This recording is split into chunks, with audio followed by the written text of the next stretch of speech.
dar início a esta sessão de apresentação do livro O Ato Médico. É uma empreitada do Dr. João Carlos Gralheiro e é com muito gosto que hoje, numa tarde de sábado, Solarenga, que está maravilhoso, um dia maravilhoso lá fora, e nós com uma sala tão cheia de gente, para nós é uma honra receber-vos neste espaço do museu, que é um espaço de cultura. E dou as boas-vindas para já, começando aqui à minha direita, na mesa, o Dr. João Carlos. Bem-vindo e obrigada por ter escolhido o museu para a apresentação do seu livro. Também boas-vindas ao Dr. André Pereira, que é quem vai apresentar o livro. É doutor em Direito e é professor auxiliar da Faculdade de Direito da Universidade de Coimbra. A doutora Teresa Adão, da editora Edições Cotadas, que é já uma amiga, é residente também no museu. E é com muito gosto que vos recebemos a todos. Neste mundo dos museus, um mundo de arte, um universo de criatividade, também há espaço para a apresentação de livros, também há espaço para a criação literária, também há espaço para estes momentos. Os museus são espaços que transmitem valores, despertam memórias e interagem com o antigo e também com a contemporaneidade. Os museus também têm a responsabilidade de promoção de conhecimento do espírito cívico e é com esse espírito que hoje aqui nos encontramos para a apresentação deste livro sobre um tema que certamente será do interesse de todos, também num ato cívico de prestígio e também uma oportunidade de enriquecimento cultural. Obrigada a todos pela vossa presença, muito sucesso ao autor e tenhamos todos aqui uma tarde muito agradável nesta apresentação. Passaria agora a palavra à doutora Teresa Adão e depois seguia-se o doutor João. Não. Doutor André, perdão. E depois, por fim, o doutor João. Peço desculpa. Obrigada.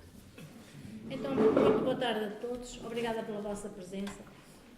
Estas paredes desta sala são brancas. Geralmente, as paredes do museu, antigamente, nós tínhamos a ideia que era algo escuro, sorumbático, com a cultura muito fechada, cheia de peças cheias de pó, com coisas muito negras, mas felizmente que com esta direção, e já começando com a anterior, o Museu Nacional Grão Vasco atingiu não, porque atingir é parar, portanto está a descrever uma trajetória, ainda está no percurso, e de trazer tanta gente ao museu, até crianças. Eu acho que vocês se podem orgulhar de trazer muitas crianças ao museu. O lançamento de livros, a doutora Paula Cardoso dizia que nós somos quase uma editora residente aqui do museu. A senhora faz o favor de nos aturar cá várias vezes, gostamos muito deste espaço e os nossos autores também, somos sempre aqui muito bem recebidos. E nada como um museu para receber cultura. E por isso, mais uma vez, lhe agradeço. Cumprimento e agradeço a presença do Sr. Professor André Dias Pereira, que não conhecia o livro fisicamente, portanto só teve contacto físico com ele hoje. Muito obrigado pela sua disponibilidade de prefaciar e de vir apresentar este livro. O Dr. João Carlos Gralheiro, que ninguém sabe quem é, toda a gente sabe quem é o João. E então, o Dr. Joca Gralheiro, é que o senhor surpreendeu-me de uma maneira que eu vou-lhe contar. Eu não sabia que o senhor, um homem de Leeds, um homem de Barra, ficava tão nervoso a lançar um livro. Ele tem andado, estes últimos tempos, tem-me só andado a mandar mensagens, mails, SMS, a perguntar: então, mas como é que eu faço? Desculpe lá, mas é a primeira vez. Depois, então, mas como é que decorre? O que é preciso? Estava sempre aflito. Ainda ontem à tarde me mandou uma mensagem a perguntar: então, mas está tudo bem? Posso ficar sossegado? E eu acho que ele hoje até se atrasou de propósito. Tal noiva que chega sempre atrasada à cerimónia, porque já estava eu aqui a chegar quando ele me telefonou a dizer: apareceu um imprevisto e eu só estou agora a sair de São Pedro. E como todos verificaram, estava a sala quase cheia quando o artista principal chegou e foi recebido calorosamente por todos. E depois fez uma coisa que eu fiquei zangada com ele, mas posso dizer em público, porque já lhe disse particularmente. Então era a primeira vez que ele viu o livro e passou pelo livro, como diz o provérbio, como raposa por vinha vindimada. Nem sequer olhou para ele. É a primeira vez, enquanto editora, que tal me acontece, porque geralmente os autores ficam para ver o livro, para cheirar, para pegar, para manusear. E ele não, passou por ele, tive que ir atrás dele, mas que é que o senhor nem sequer olha para o livro? E ele, estou muito nervoso. Bem, espero que agora já esteja Quem mais diz calmo. a verdade não deve ser condenado. É verdade. E portanto, neste meio não podemos falar de condenações, não é? Porque senão ficamos mal. E portanto, espero que o senhor esteja feliz com o seu livro. Espero que logo à noite, em casa, o senhor pegue no livro e o saboreie e o cheire e depois me mande então uma SMS a dizer se realmente gostou do livro ou não, se corresponde, se a materialidade do livro corresponde às suas expectativas. Pronto, este livro é o segundo de uma coleção que nós iniciamos ligado ao direito e pareceu-nos este tema um tema pertinente, um tema atual e um tema, digamos, inovador visto da parte, na perspectiva do direito, que é o ato médico, e nós assistimos agora nas notícias a cada passo, até há quem diga, Dr. João Carlos Galheiro, que os advogados não têm muita freguesia, porque agora há muitos advogados na praça, e que vão para a porta dos hospitais à espera que as pessoas estejam com problemas com os médicos para os advogados fazerem a sua intervenção. Bem, portanto, o senhor pega aqui numa perspectiva que o senhor professor, com muito mais propriedade, irá certamente explicar a todos, e termino agradecendo mais uma vez este calor humano que aqui se criou para com um autor nosso. Muito obrigada por tudo.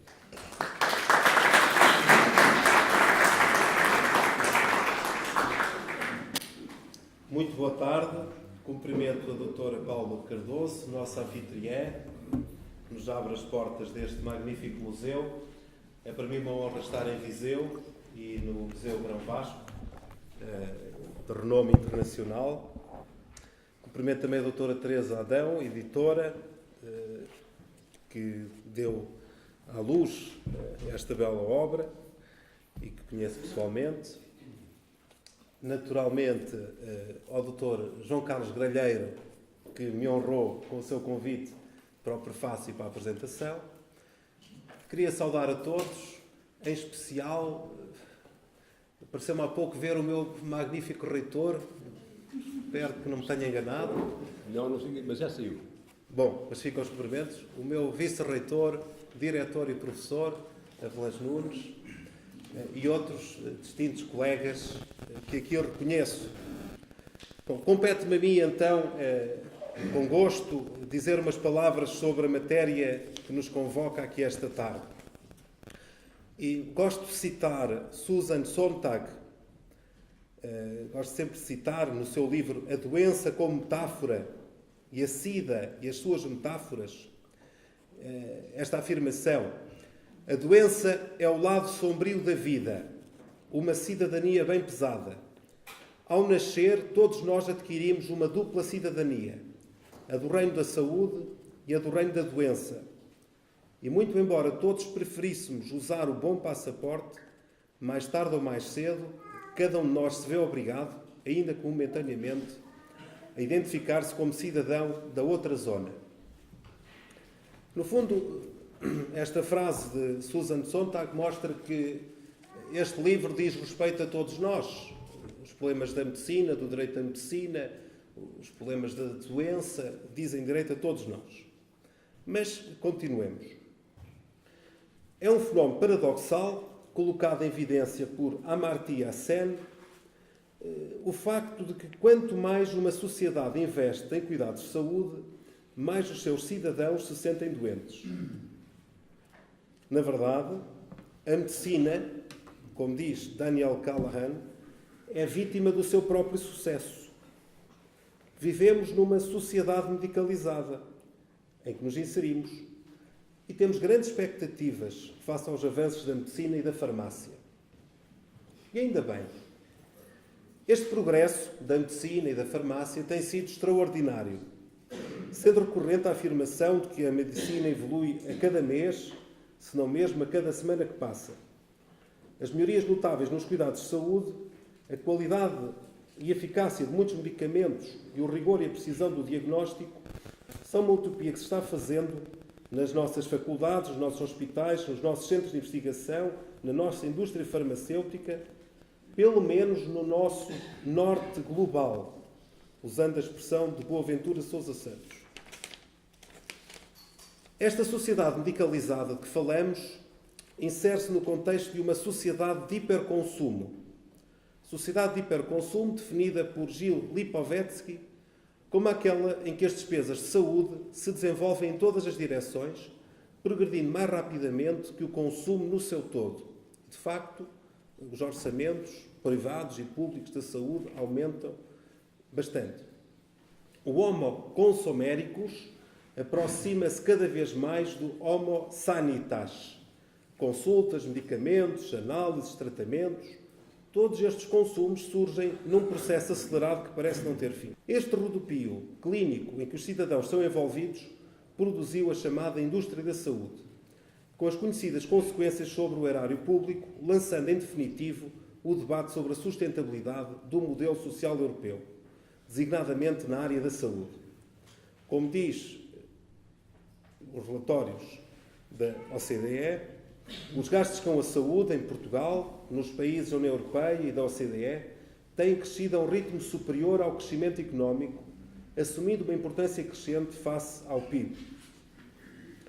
Aviso aos relatórios que são necessárias medidas de contenção dos gastos pelos governos, alertam para a insustentabilidade financeira dos sistemas de saúde e alertam para que a percentagem de despesas públicas com saúde no PIB quase que irá duplicar até 2050, quer em Portugal, quer na média da OCDE.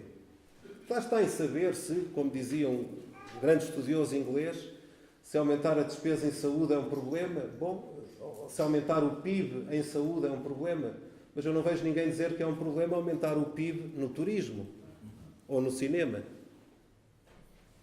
Mas, enfim, temos que lidar com isto. O meu professor de Economia Política aqui está para nos ajudar. Bom, de onde a constatação de que este debate acerca do racionamento, ou pelo menos da racionalização do acesso à saúde, foi um passo. E este debate tem mais de uma geração e, no limite, revela o esplendor do debate democrático. Passo a explicar. Os fenómenos de escolha, de opção, de decisão, designadamente na política de saúde, devem passar pelo crivo da publicidade, da discussão aberta, da argumentação e do debate, e não ser feita à cabeceira do doente de forma escondida e não transparente.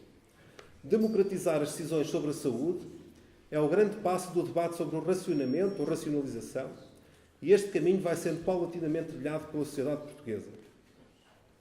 Como primeira dimensão da democratização das decisões em saúde, colocaria forte ênfase na opção constitucional definida no artigo 64 da Lei Fundamental, em que nos afirma, no seu número 2, o direito à proteção da saúde é realizado, a linha A, através de um Serviço Nacional de Saúde universal e geral e tendo em conta as condições económicas e sociais dos cidadãos, tendencialmente gratuito.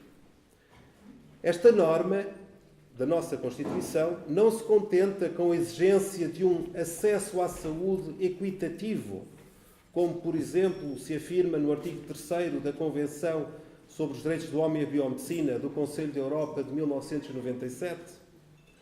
Na verdade, esta norma constitucional elegeu um modelo, que é o modelo de Beveridge, como o adequado para um país, o país que era o de 1976, com carestias de toda a ordem, como bem aponta António Arnaud nos seus textos revolucionários, porque de uma verdadeira revolução democrática se tratou.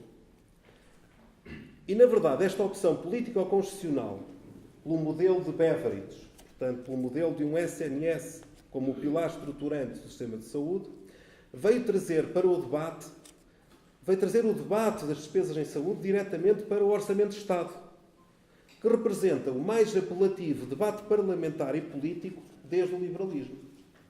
Portanto, nós discutimos a saúde exatamente ali no debate sobre o Orçamento de Estado e não como noutros sistemas, o sistema de Bismarck, em que é um assunto, digamos, de seguradoras, privadas ou públicas, e de mera regulamentação de mercado.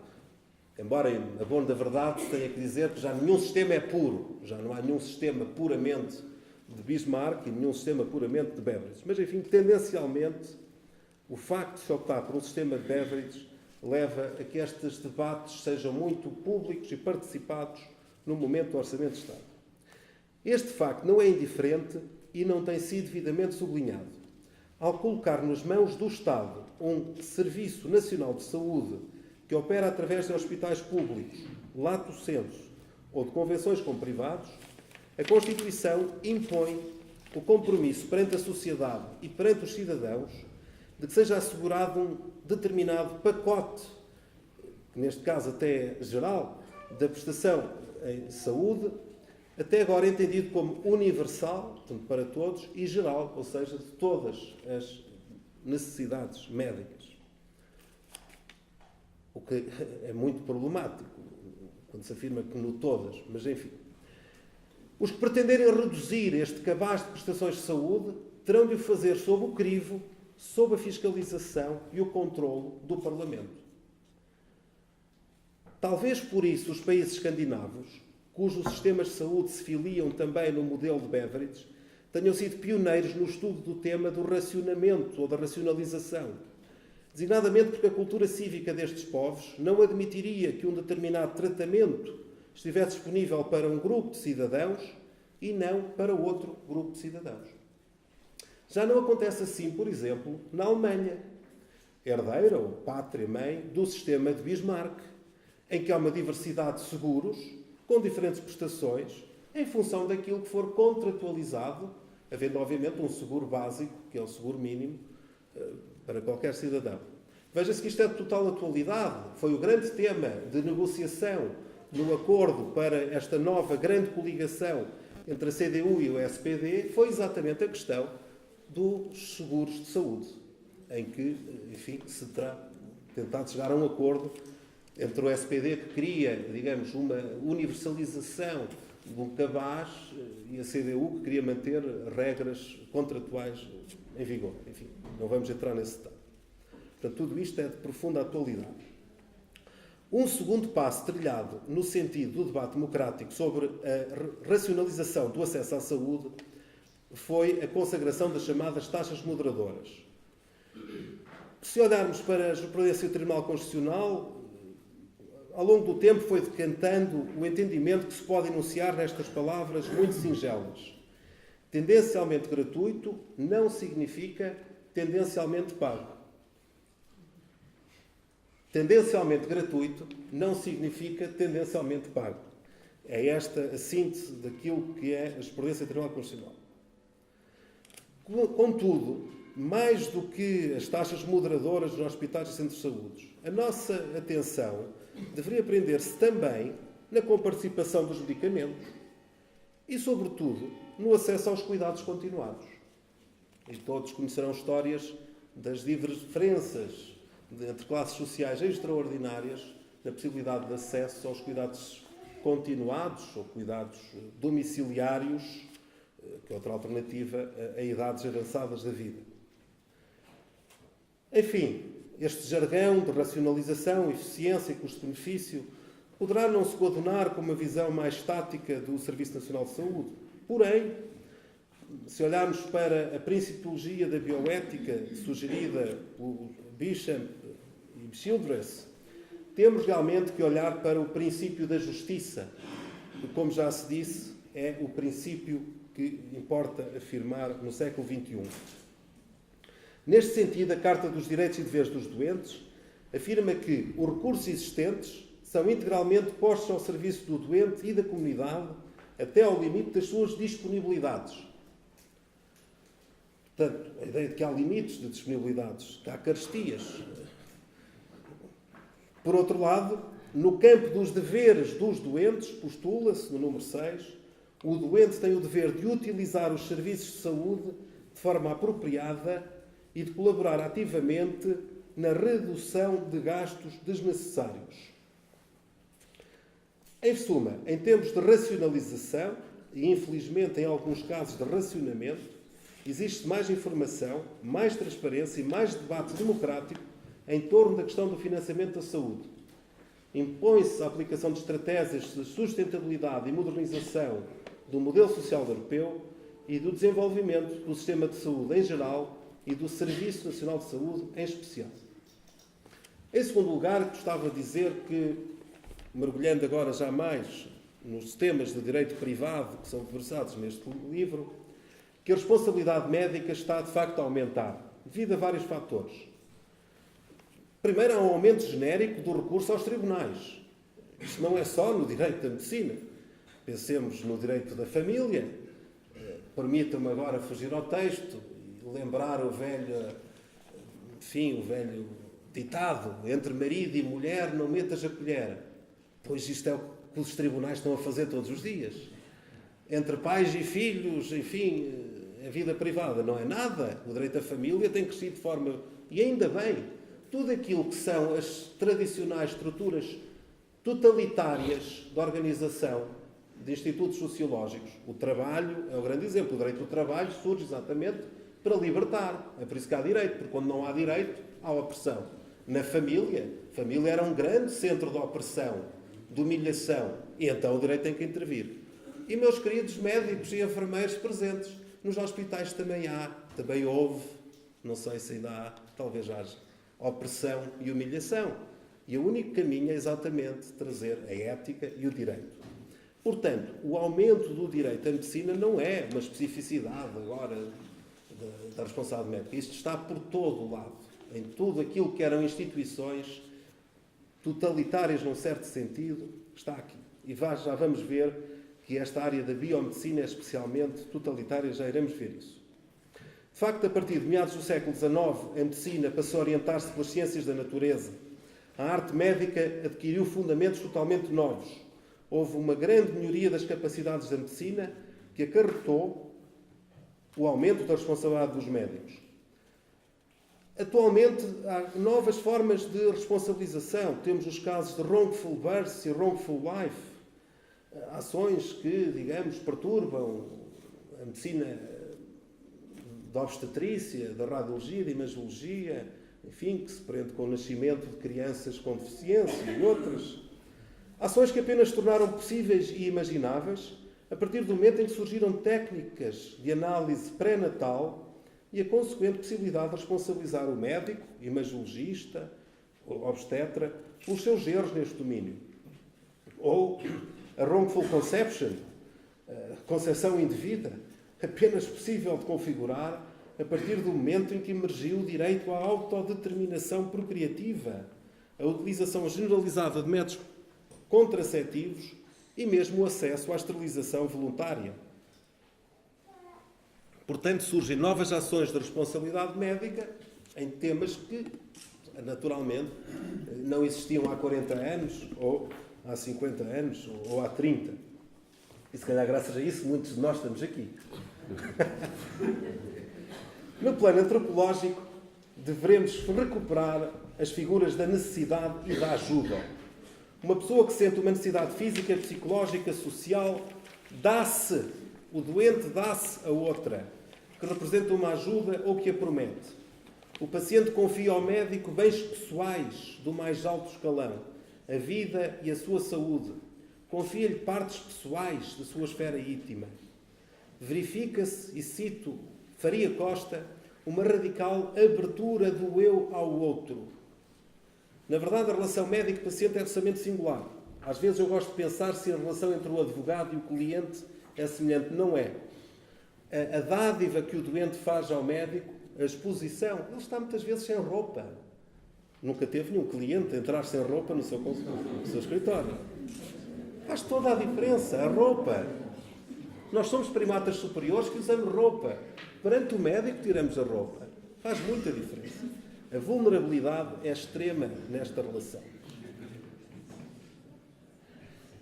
Por outro lado, os avanços da medicina aumentam não apenas as possibilidades do sucesso na cura, mas também os riscos do tratamento. Portanto, muito mais medicina, boa medicina, mas com muitos riscos do próprio tratamento. A medicina dos nossos dias muitas vezes lança mão de processos agressivos, a utilização de determinados meios tecnológicos e farmacológicos, a quimioterapia, a medicina nuclear, meios complementares de diagnóstico. Há meses, há mais um acordo sobre uma colonoscopia. Portanto, há efetivamente uma elevação do risco para os pacientes. Tudo isso vai obrigar ao desenvolvimento da doutrina do consentimento informado, que aqui não iremos desenvolver, para que o doente assuma os riscos e os efeitos secundários de um tratamento que lhe é proposto. Em terceiro lugar, a medicina hoje destaca-se por haver uma divisão do trabalho entre vários profissionais da saúde, já não há só o médico, em bom rigor, lá está, até podíamos chamar-lhe, enfim, claro que o ato médico tem especificidades face a outros atos em saúde, mas em bom rigor devíamos falar mais do que a responsabilidade médica, a responsabilidade em saúde, porque, como dizemos aqui mesmo, há uma divisão do trabalho, há vários profissionais de saúde, enfermeiros, técnicos de saúde, psicólogos, etc. E várias especialidades médicas, portanto, já não há apenas um médico, há várias especialidades médicas, o que constitui um aspecto muito relevante da moderna medicina. Esta hiperespecialização constitui a resposta à rapidez da atualização científica e aos crescentes progressos da medicina. O revés é o desmembramento do paciente, a falta de uma visão de conjunto da pessoa doente, uma excessiva concentração em concretos sintomas ou complexos sintomas. E tudo isto conduz, dizem muitos doentes, a uma desumanização dos cuidados de saúde, a um aumento dos custos da medicina, ao surgimento de riscos para o paciente, em função de uma possível falha de coordenação, de comunicação ou falta de supervisão entre tantos profissionais. E no final veremos isto mesmo. A medicina é uma organização complexa, em que o risco faz parte da própria estrutura organizativa. Uma organização complexa.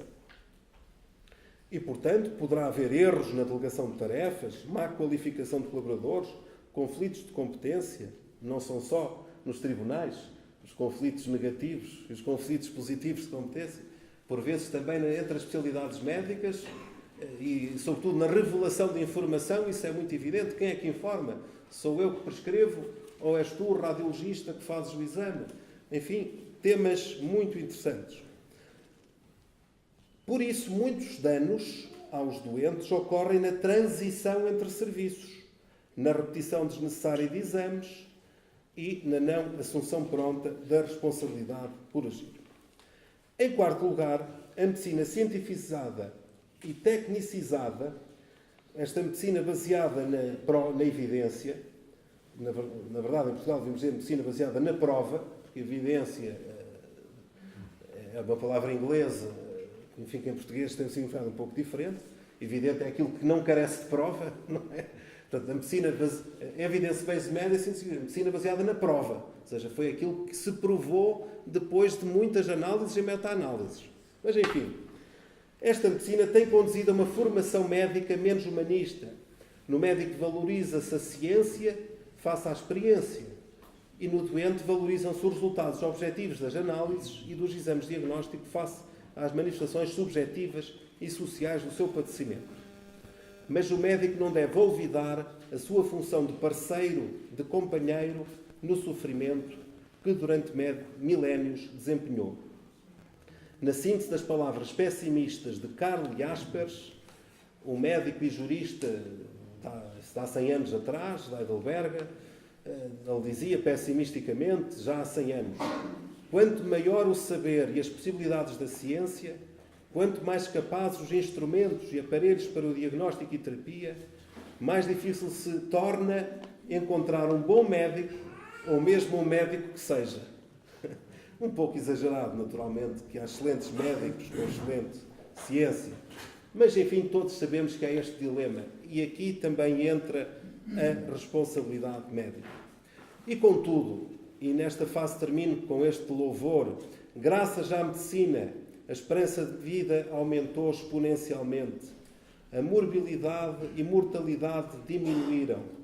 E o homem passou a superar as dificuldades da natureza com o recurso a técnicas de procriação assistida e tantas outras tecnologias. Portanto, a medicina enquanto ciência integral, é indubitavelmente uma das artes à qual o homem contemporâneo deve uma quota-parte significativa da sua prosperidade, da sua qualidade de vida, da sua realização pessoal, da sua felicidade, bem como, quiçá, e aqui é uma provocação, da própria evolução da espécie humana.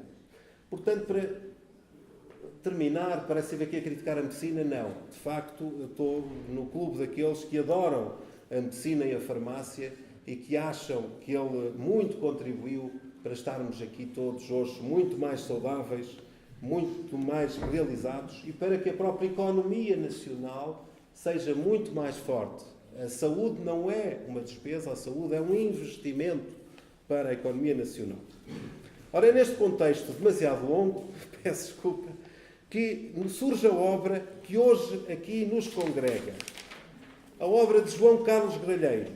O ato médico é uma empreitada?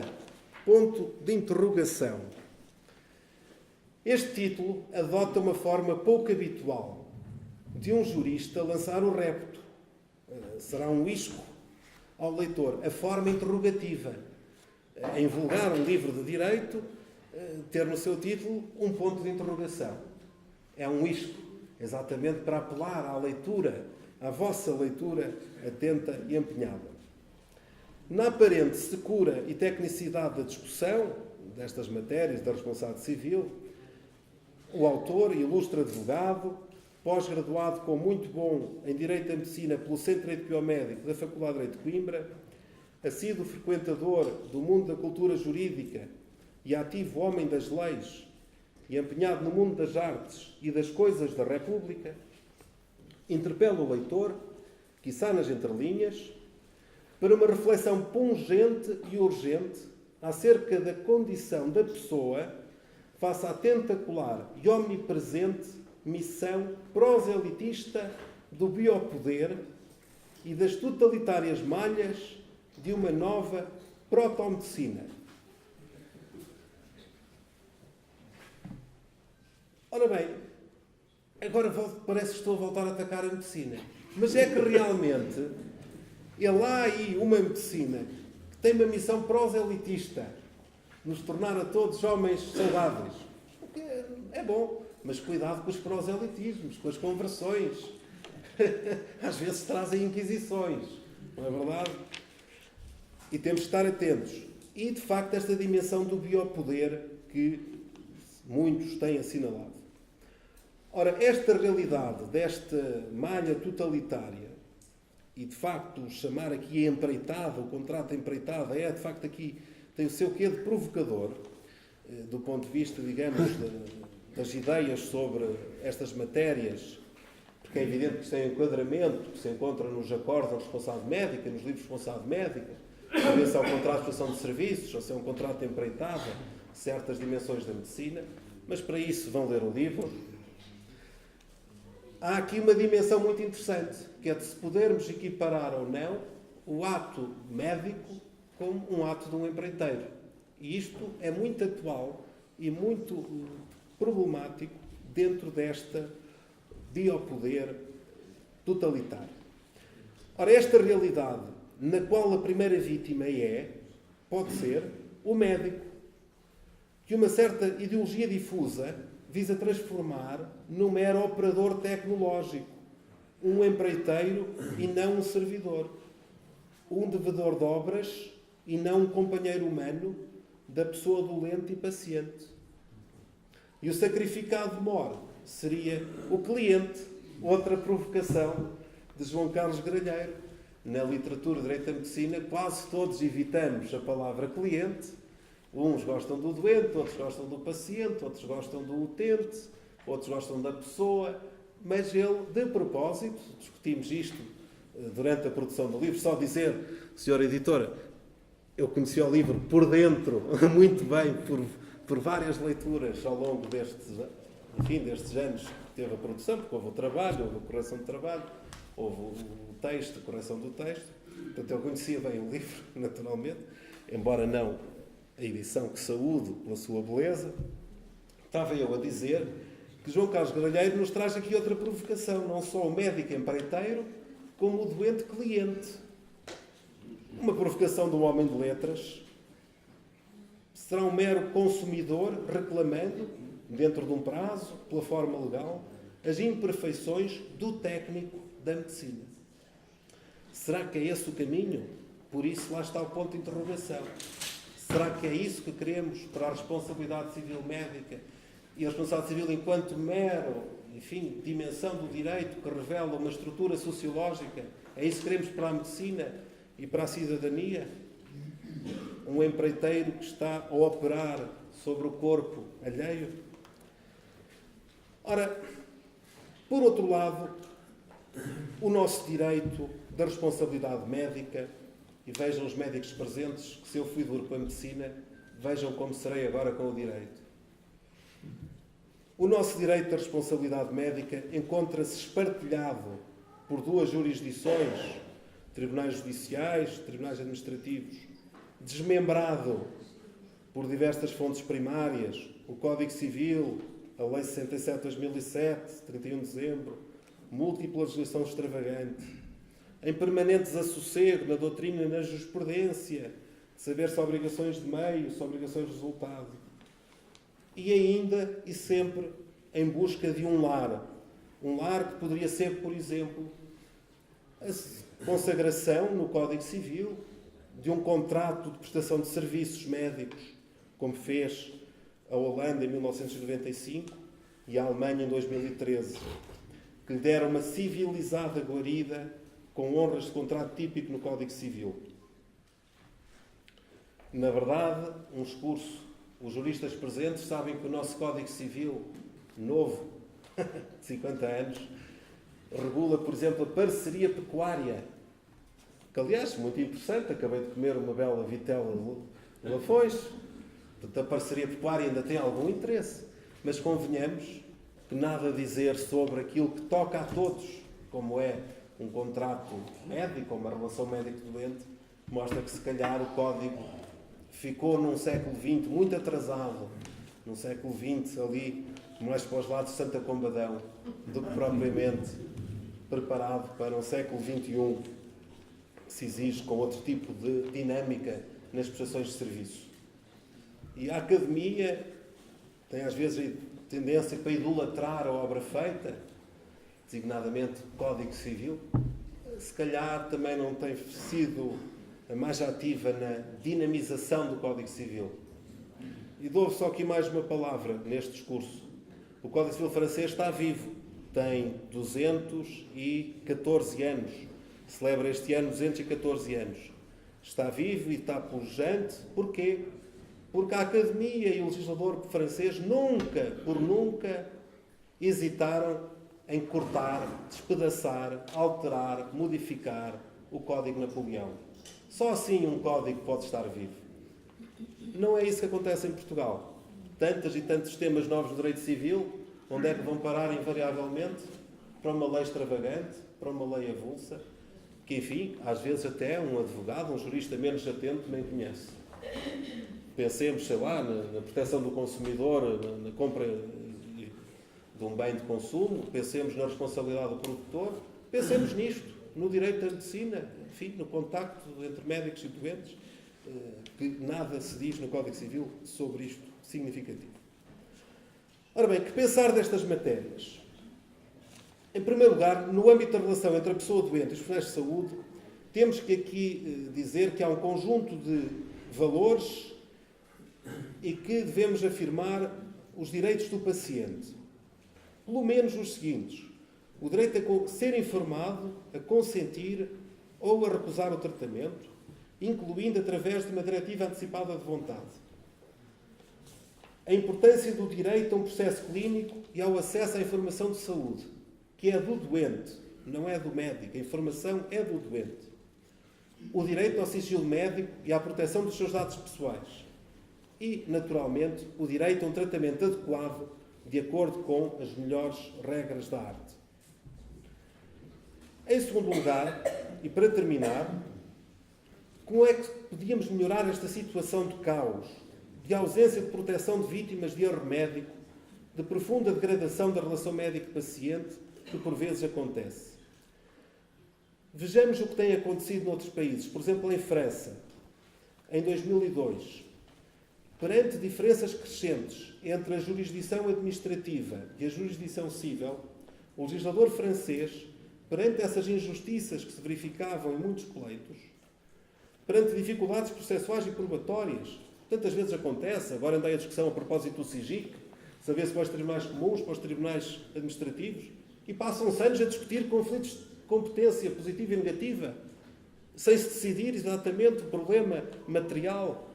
Portanto, Franz Kafka, se chegasse a Portugal a um processo de responsabilidade médica, certamente não conseguiria escrever, ou escreveria novamente, o seu Sr. Capa. Porque isto é um facto. Quem cair nas malhas do SIGIC e tiver um azar, vai ter muita sorte em descobrir qual é o tribunal competente. Eu, sinceramente, tenho argumentos para os dois e não sei quais são os melhores. Talvez o Dr. João Carlos Coelheiro nos saiba dizer. Mas isto é um mero exemplo. Tivemos as PPPs, tivemos tudo isso, onde se escreve muito nos tribunais a propósito de questões processuais, relações de competência, sem resolver os problemas concretos. Ora bem, o que é que os franceses fizeram? Os franceses acabaram com isto tudo.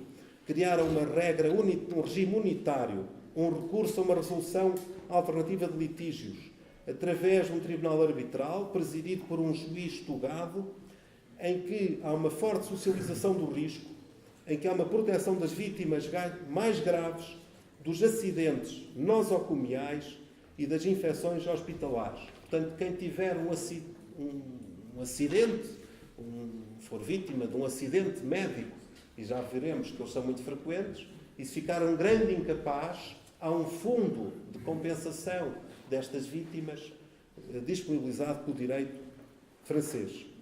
Já assim é, e até em termos mais amplos, na Escandinávia, na Nova Zelândia e para algumas áreas médicas em alguns estados norte-americanos. E tudo isto parece tão estranho, não é? Ainda recentemente, no nosso país, perante a tragédia dos incêndios, e na verdade, reconheço, hoje foi a primeira vez que fiz o percurso Coimbra-São Pedro do Sul, e realmente não há palavras para descrever aquilo que vi. Perante a tragédia dos incêndios que tanto assolou a nossa querida região centro, as autoridades apressaram-se a criar uma comissão que está a estabelecer, ou estabeleceu já, critérios adequados para a indemnização pelos danos por morte, para a indemnização para os grandes lesados e com uma resolução extracontratual de conflitos. Portanto, perante a tragédia, as autoridades lembram-se disto. É hora do legislador perceber o quê? Perceber que estas tragédias estão a acontecer todos os dias nos nossos hospitais. E não é por culpa dos médicos. Volto ao texto. São caminhos sobre os quais todos devemos refletir. Todos os que se preocupam com a maior causa de danos corporais em massa. Já não são os acidentes de trabalho, já não são os acidentes rodoviários. A maior fonte de danos corporais em massa são os hospitais.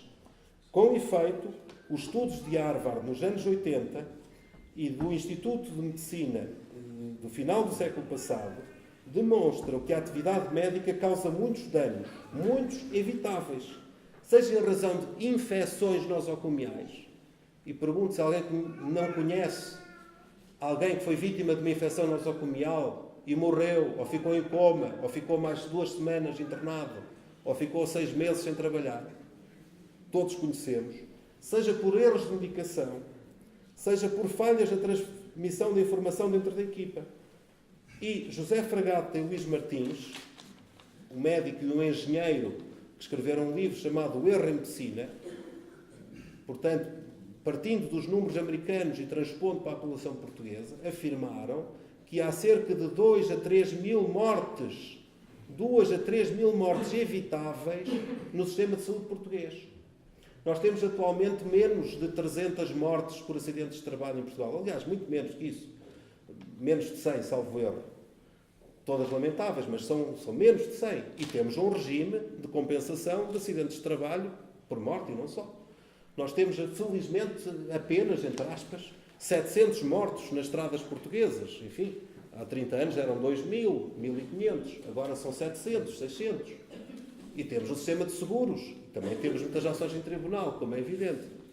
Então, e não vemos que temos, que não sejam 2.000, que sejam só 1.000 mortes evitáveis nos nossos hospitais. E sem culpa dos médicos. Não há culpa. Como vimos, isto é uma organização complexa que implica realmente grandes dificuldades. Não temos nenhum sistema jurídico. Ora bem, estes números interpelam-nos e levam-nos a exigir uma reformulação do direito da responsabilidade médica que atenda às exigências da segurança do doente e que promova um apoio às vítimas do dano iatrogénico, pelo menos nos casos mais graves. Ora, reavivar os conhecimentos sobre a responsabilidade médica, redescobrir doutrinas, autores e pensamentos com olhar cultural e humanamente empenhado de João Carlos Gralheiro é um caminho prazeroso e um bom contributo para o direito da medicina que tenha a pessoa humana como o vértice do seu desenvolvimento.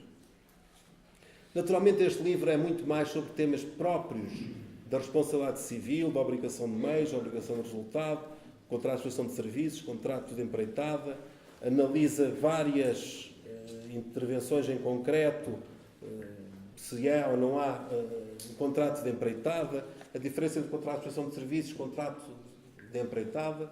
Enfim, isso seria uma aula de direito civil, que não é o mais adequado para um sábado à tarde, e, portanto, sobretudo, convido-vos à leitura destes temas, que são escritos por um jurista ilustre, mas com um cunho humanista. Ora, com este caldo de cultura, poderemos todos nós, juristas e médicos, unir-nos em torno das palavras datadas de 1519, do juramento de Amato Lusitano, aliás, bem recordadas neste livro, portanto, estou a recitar o livro Gralheiro, e estou a citar o nosso grande médico, Amato Lusitano. Muitas vezes rejeitei firmemente grandes salários, tendo sempre mais em vista que os doentes, por minha intervenção, recuperassem a saúde, do que tornar-me mais rico pela sua liberalidade ou pelos seus dinheiros. Não corri atrás das honras e das glórias, e com igual cuidado tratei de pobres e dos nascidos na nobreza. Os meus livros de medicina nunca os publiquei com outra ambição que não fosse contribuir de qualquer modo para a saúde da humanidade. Disse. Muito obrigado.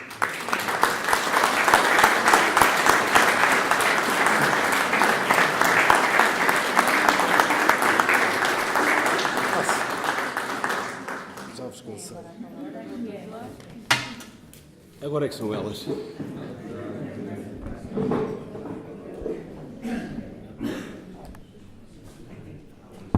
Amigas, amigos, senhoras, senhores, muito boa tarde e bem-ajam por terem vindo. Fosse poeta,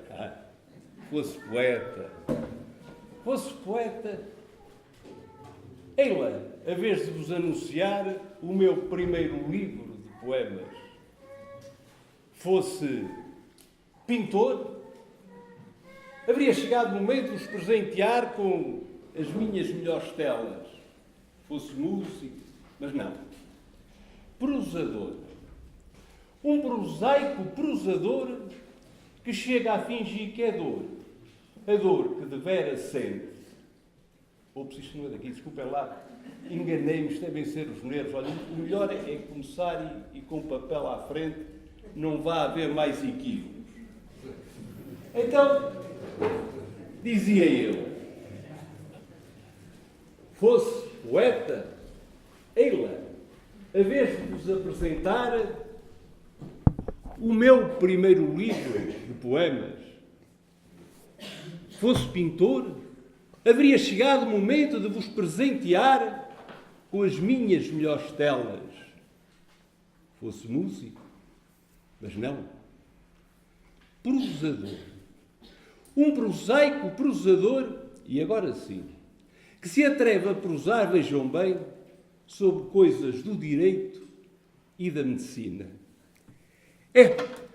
Aprendemos na vida que há uma vez primeira para tudo. E se por primeira ser, em particular, apoquenta, e eu que o diga, primeira, em especial, nos encaminha e enriquece. É precisamente o que ora sucede comigo aqui.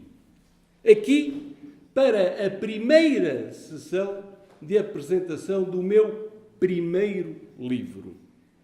Porque assim entendo ser meu dever realçar todos quantos estiveram a meu lado nesta caminhada, porque, citando o poeta castelhano António Machado, o caminho faz-se caminhando.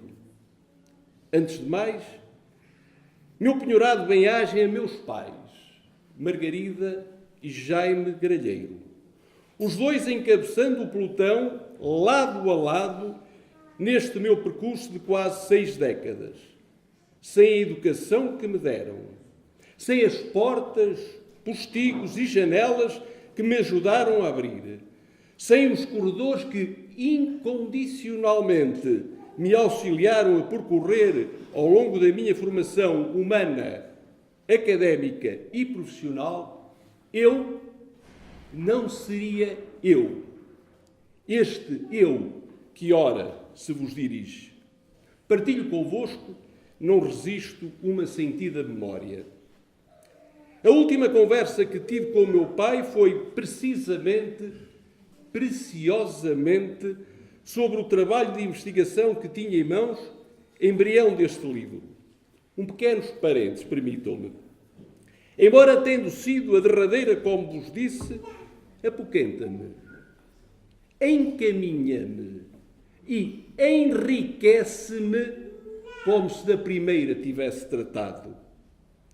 Eu mais a adrenalina própria do surpreendente encantamento, nas palavras do meu querido amigo João Cerveira, pela descoberta de trilhos a pesquisar, a investigar, bombardeava sem cessar.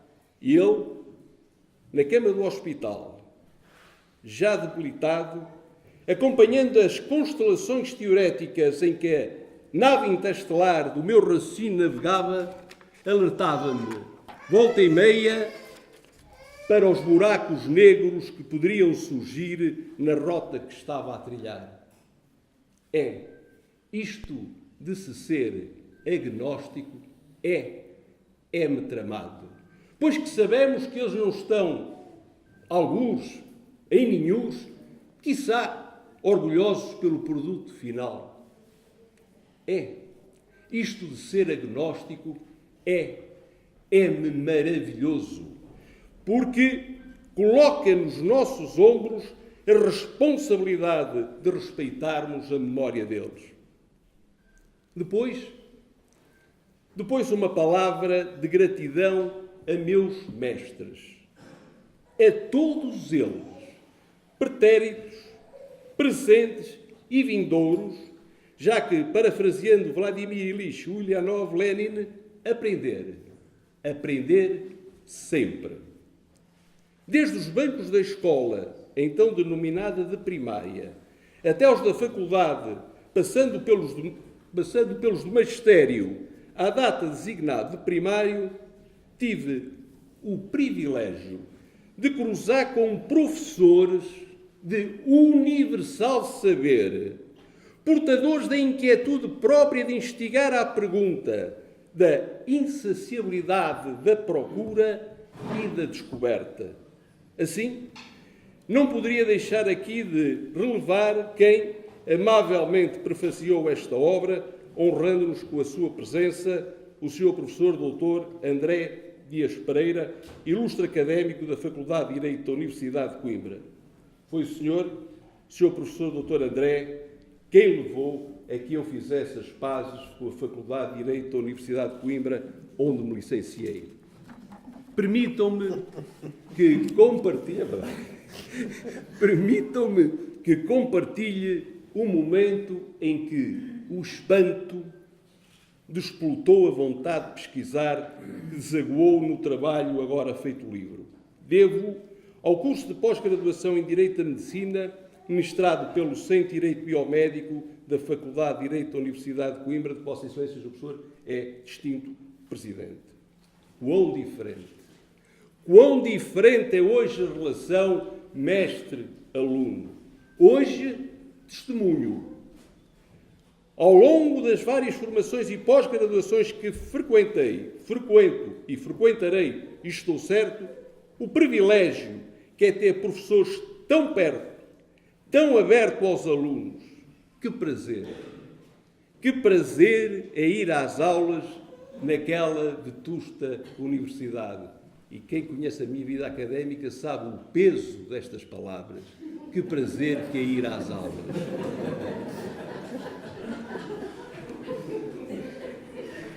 A vós, mestres meus, o meu profundo reconhecimento por haverdes despertado em mim a urgência de me surpreender, de me encantar com o saber, com os saberes. Que bom que é, quão preciso, quão precioso é levantar o véu e ver além, mais adiante, sempre. Aos meus amigos e familiares, companheiros permanentemente presentes, solidários, sabeis bem que não sou de palavras faladas muitas, porém, de bastantes para vos dizer que sei que sabeis ler os meus silêncios. Um forte abraço. Às edições esgotadas, o meu agradecimento por terdes escrito na valia deste meu trabalho. Oxalá corresponda, no mínimo, às vossas expectativas. Aos meus colegas, aos senhores procuradores e aos senhores juízes, com quem ao longo de mais de 30 anos tenho vindo a cruzar, o meu especial apreço e agradecimento também.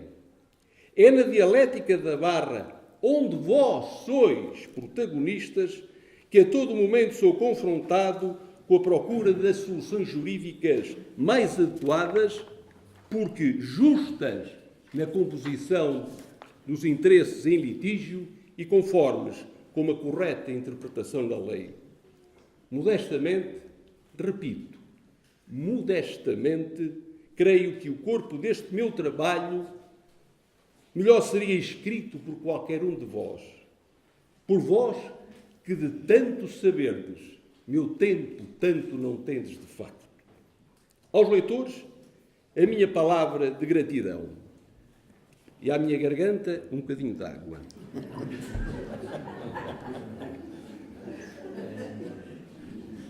Então dizia eu, aos leitores, a minha palavra de gratidão. Para lá de acederdes a um conjunto de reflexões sobre questões atinentes ao ato médico e ao direito, para lá disto, ireis partilhar, dar a mão a esta minha criação. Por fim, e os últimos são sempre os primeiros, à Zira, à Maria e à Ana,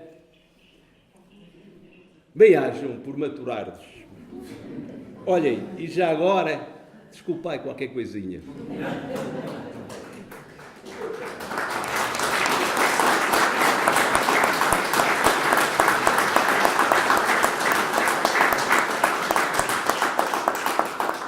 Quando entrei, cruzei-me com uma ilustríssima senhora juiz deste Tribunal Judicial de Viseu e disse: "Doutor, não se vai embora que esta tem uma para si."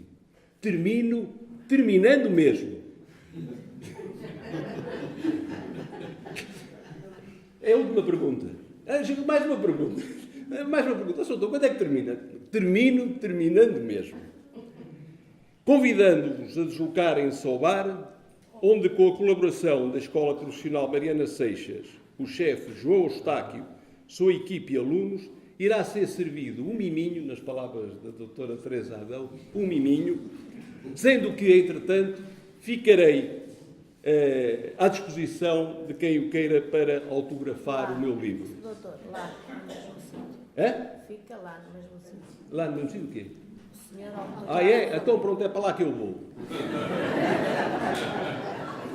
E agora sim, a todos vós, sem exceção, o meu sincero bem-aja, esperando não vos desmerecer. Bem-aja.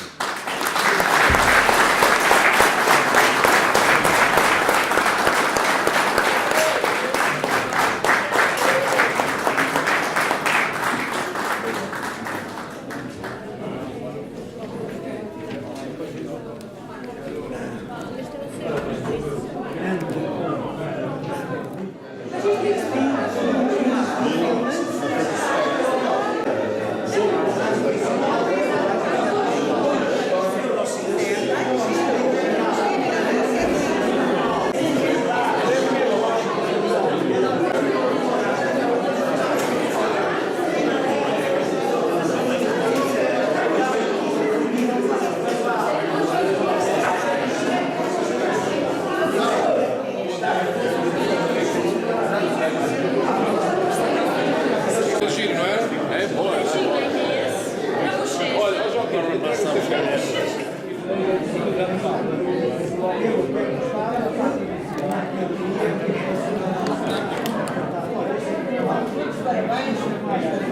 Parabéns.